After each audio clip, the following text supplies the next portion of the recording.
In this video, I'm going to give you some tips for organizing your computer, because the more organized your computer is, the more efficiently you're going to be able to work.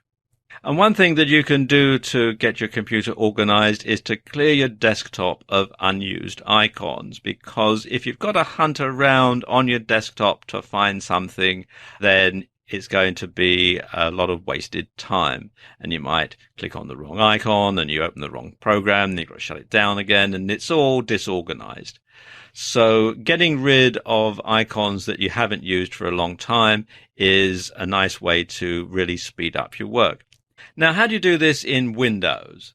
Well, years ago, when Windows XP was current, there used to be a neat little wizard that used to run every so often and would take note of when you last clicked on an icon, and then you could run this and it would clear it away to a folder called unused icons or something similar. But unfortunately, they did away with that with the Windows Vista upgrade.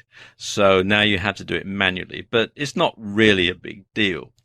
What you have to do is right click on the desktop to create a new folder, and you can call it unused desktop icons or something similar, and then just simply drag the icon to this new folder. And when you do need to refer back to that particular program, you can go to the unused desktop icons folder and use it. But if it's one that you don't use very often, chances are that you'll have little cause to do that. And then all you have left on your desktop are the icons for programs that you use regularly.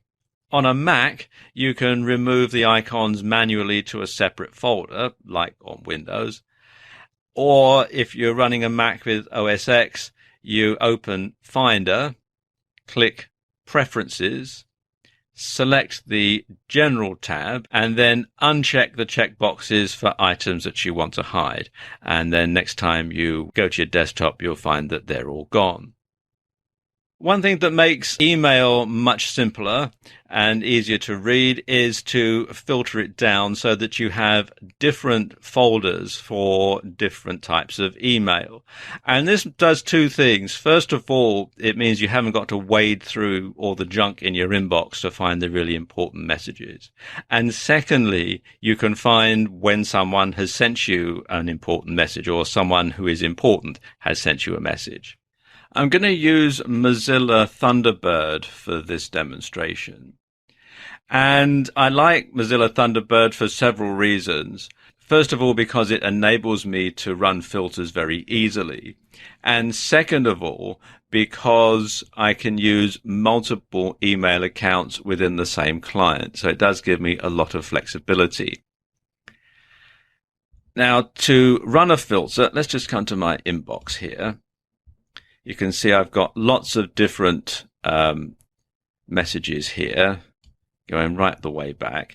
And if I wanted to find a particular message from a particular sender, then it would be a lot of hassle to have to go through it one at a time. So to create a message filter, I'm going to come here to Inbox. And then on my Windows computer, I'm going to right click and have New Folder. Now let's say that I want to filter all my messages from the Warrior Forum into this separate folder. I could call it Warrior Forum. And I'm going to have it as a subfolder of Inbox, but you can also have it as a subfolder of local folders or something like that, and click on Create Folder. You can see we now have this new subfolder Warrior Forum. Now, there are several ways that you can actually create the filters themselves. I'm going to show you the easiest way, and that's to come to a message from the sender that you want to create the filter from. Come down to where it's got their from, right-click on Windows, and then come to here where it says Create Filter From, and select that. You give the filter a name. I'm going to call it Warrior Forum. I like to keep the filter names the same as the subfolders that they're going to go into. And then I can say when I want to apply the filter. I can apply it manually, and I can apply it when new mail comes in. And you can have it either before the junk classification or after. I'm going to leave it at the default settings for this demonstration. You can also select the checkbox for archiving or after sending. And then you can set the conditions that you want this filter to run under. And you can have it to match all of one or more conditions, any of them, or all messages. And you can set it to filter from the from, which is obviously what we're going to do with this filter. Or you can filter it by subject, or you can filter it by date or priority, or a whole bunch of other stuff here.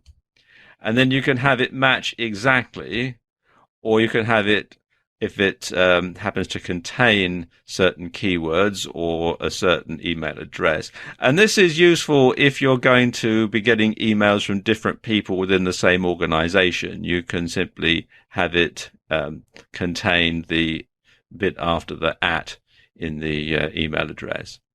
I'm going to leave it at the default settings for this demonstration, but you can see the other settings here as well, like you can filter it if it's in your address book or if it isn't in your address book and that sort of thing. And then you can move the message to a different folder, and we've got the inbox, and you can see we've got Warrior Forum, so I'm going to select that and then click OK. There you go. Now you've got all the filters here, and you can see that they're enabled, and you can add a new filter from this dialog. You can edit it, you can delete it. When you have more than one filter, you can select the order that they're run in. So that's that. So I'm going to select that, and you can choose the folder that I'm going to run it on, which is going to be inbox. And now I can run it now, like that. And you can see, if you look up here, it's moved all of the email messages that I've got from the Warrior Forum into this particular folder. So we can now close this. So there's nothing here at all. But if I go here, you can see we've got all the different messages that I've got from the Warrior Forum. So now when I get a message from the Warrior Forum, it's going to be filtered out, and I'll know immediately when I've got a new message from the Warrior Forum. I won't have to go and look for it in my inbox. And you can apply a similar technique to organizing bookmarks in your internet browser, because again, it makes finding sites that you want to revisit that much quicker. I'm going to use Google Chrome for this demonstration, although the process is similar for other web browsers. Now in Chrome, what you do is come up here to the Customize icon and click on it. And then we come over here to Bookmarks. And you can see I've got a few bookmarks already set up here, but because this is for demonstration purposes, there aren't all that many. But if I were to use this on a regular basis, you'll probably find lots and lots of different bookmarks here. So what I'm going to do is I'm going to go here to Bookmark Manager and click on that. And then come here to Folders and click on Add Folders.